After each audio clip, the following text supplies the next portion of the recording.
অন্যান্য পরাশক্তি দেশগুলোর মধ্যে। বিস্তারিত শিহাব ইসলামের ডেস্ক রিপোর্টে। চীন যুক্তরাষ্ট্রের দীর্ঘদিনের কৌশলগত উত্তেজনার মধ্যে নতুন মাত্রা যোগ করছে পারমাণবিক অস্ত্র প্রতিযোগিতা। মার্কিন সামরিক ও অস্ত্র নিয়ন্ত্রণ বিশেষজ্ঞরা বলছেন, প্রচলিত সামরিক শক্তির পাশাপাশি চীন তার পারমাণবিক অস্ত্রাগারও দ্রুত এবং টেকসইভাবে সম্প্রসারণ করছে।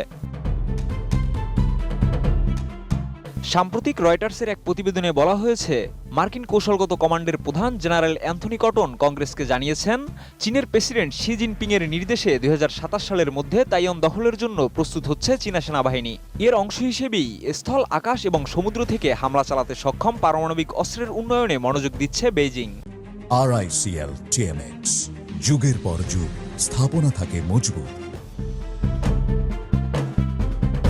তবে চীনের পক্ষ থেকে দাবি করা হচ্ছে, নারীনীতির প্রতি অঙ্গীকারবদ্ধ হয়ে প্রথমে পারমাণবিক অস্ত্র ব্যবহার করবে না দেশটি।